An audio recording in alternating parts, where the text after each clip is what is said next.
Come on, wheelie carts, you're going over here. Okay. Hello everyone, today I'm joined by Wheelie Cart, and he's holding a bunch of materials that we're going to be talking about today, particularly this sketchbook. It is a watercolor sketchbook that we're going to be touring through, and I'm going to give a quick review of what I think of this sketchbook. Would I purchase it again? Who is it best for? And does it suit my current method of creating watercolor work? So let's just dive straight into Wheelie Cart and start this video. Today, as promised, I have a new sketchbook tour in this hahnemühle. Hold on, how do I say it? German to English translation. Hahnemühle. This hahnemühle sketchbook, it's a watercolor book. So it's bound with string, and it's a thick, kind of bendy book. It's smooth watercolor paper, but it's cold pressed. It's 200 grams per square meter. If you've watched my channel before, you know that I did a smaller version of this sketchbook and a sketchbook tour in this one as well. This is the same sketchbook, but just scaled down. So let's start the sketchbook review. I personally like to just kind of trash the first page. In this case, I did this kind of welcome page. And when I got the sketchbook, I was still playing around with the Daniel Smith watercolors that I had gotten, and I love this color purple because it does this amazing effect. What you can see is the watercolor is going from purple, its natural shade, and the shade it looks like in the tube, and it's splitting out into blue and into pink, different shades that make up the purple.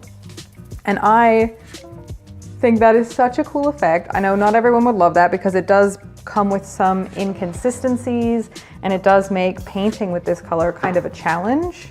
But personally, I think it's really cool to have a watercolor that does kind of a different effect. And I try to use this color as much as possible because I really, really love it. Purple has this effect that I just showed, where instead of bleeding out into a lighter purple, it bleeds out into these two splitting shades into blues and into pinks.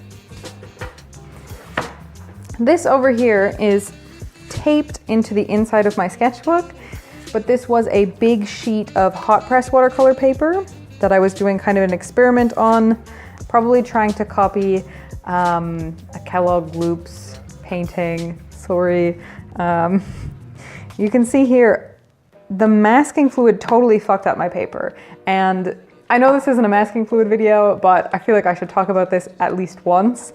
I had this Sennelier masking fluid drawing gum. It has a needlepoint tip, and this is what the art store recommended when I asked for masking fluid. And this was the first masking fluid I ever bought, and I thought the needlepoint tip was really cool, and that would make it really easy to use.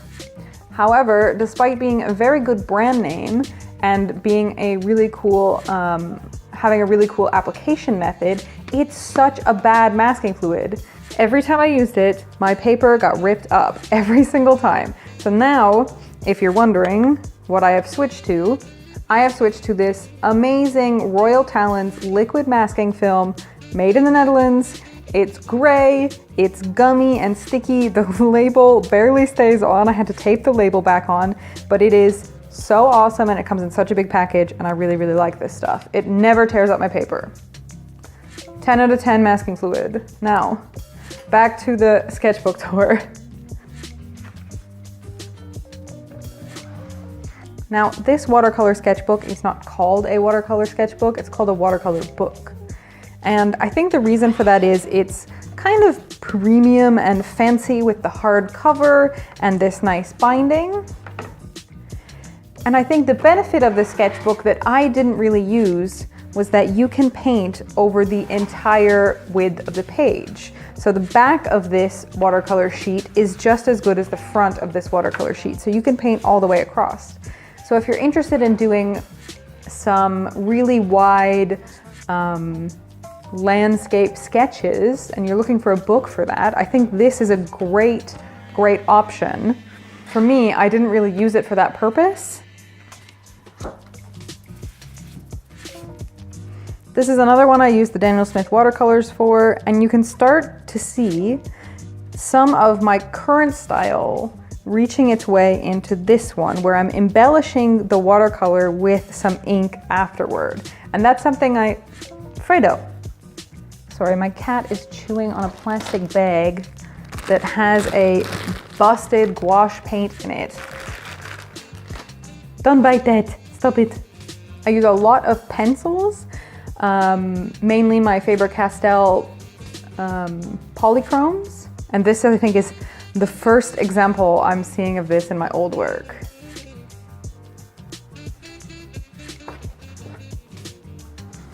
Now this is a gouache painting, and this painting, if it looks familiar to you, is because I directly copied this idea from the artist, whose name I will have on the screen. I DM'd her on Twitter to ask if it was okay if I shared this piece, and she gave me permission to do that as long as I credited her. So shout out for being a lovely human and making amazing art. This was essentially just a study of a painting that I already saw, which can be helpful if you want to try that, but make sure that if you're going to share it, you always credit the original artist. And if you're wondering, the gouache paints I use are all in here. Ignore that. The gouache paints I use are also from Royal Talons. I'm not sure if you can get these everywhere, but I really like these gouache. The only problem with them is the tubes are very fragile. If you bend them at all, you'll end up, well, I'm very out of focus, but you'll end up with paint all over your hands and all over your jar. This is another gouache painting. Don't ask me why I made it this shape. I don't know. This was done with this masking tape, but I'm not sure why I chose this shape. Now this is a kind of freeform Firewatch inspired gouache painting. So this was the second piece of Firewatch kind of fan art that I did. The first piece I have stored in this envelope with some other prints. So I don't actually know where the original painting is, but I do have these misprints of the original Firewatch painting that I did. This one was done in watercolor on arches, on a big piece of arches. And these ones are both misprints. This one's way too yellow, and this one has a bad margin at the bottom. Because that one turned out so cool, I wanted to do another one, and I wanted to just wing it and go in straight with gouache. And this was me learning that I needed to do way more sketching and way more color thumbnailing to get a good painting out of it. So luckily this is in my sketchbook and not on an expensive piece of paper. This section is upside down for some reason. These are some gouache tests that I did for the gouache project.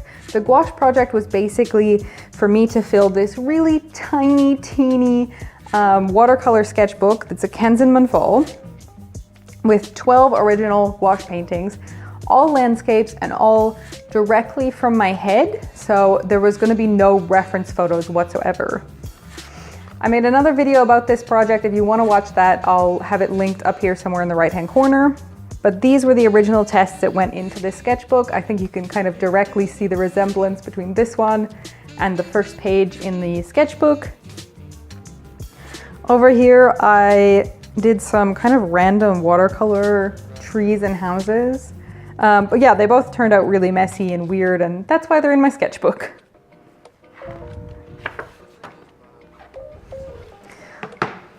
Back up right, we have this gouache painting. Now, I will tell you guys a little hush-hush secret about this painting. I didn't know how to paint noses. I didn't even know how to draw noses back then. I think I sketched this one about 100 times, and I was like, I am never gonna be able to paint this nose. It's just not gonna happen. So smart thinking, smart me, haha. And I decided to take my handy dandy masking fluid and mask off this area and these little leaves down here in a stylized way that would make it look like I wasn't trying to hide the fact that I couldn't paint this dang nose. But I think this is a fun painting. I like this style of gouache portraiture that's kind of like unrealistic and it has like a lot of kind of messy colors everywhere. And I really love this deep blue background that has like cutouts for where the hair is. I think that's super fun. And I might have to bring this idea back. Not with this horrible masking fluid job, but maybe with something better. And a nose. Here we've made it into Inktober. This was the first Inktober that I wanted to participate in. I didn't really participate, and I got some materials. I got this Ecoline gray ink that you're gonna see on these 2 pages. I got these 2 Unipin, is that what they're called? Yeah, Unipin fine liners, one in 0.1 and one in 0.5. Love these pens. These are awesome fine liners, water resistant, they're amazing. And I got the Pentel brush pen, and I got it in this lovely Dutch orange color. This is one of the first Inktober things I tried. Oops. And then I did this one here, which I actually really loved. I used this gray ink, these fine liners, and the brush pen. Like, just use all your materials immediately. Don't hold back. Here's another sketch that I did for Inktober. I'm not gonna show what's up here at the top because it's kind of like a blatant copy of someone's professional work and I don't have their permission to show it, so I'm just gonna leave it out. I only used this gray ink. Obviously, it didn't really turn out that well because it's just one big smear of gray, really.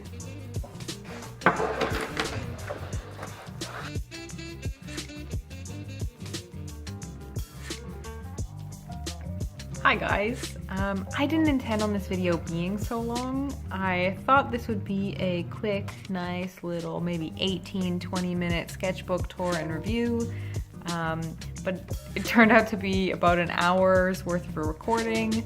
I've done the initial edit on the whole thing and it's down to 40 minutes, but that's still a bit too long, so I'm going to split it into 2 parts. So this is the end of part 1 and part 2 will come out maybe in the next week, and you can see the final conclusion of the sketchbook and the final conclusion of my review. Thank you guys for watching part 1. I hope you liked it. I hope this is inspirational and gets you drawing or painting or whatever you wanted to do today. So bye, I will see you in part 2.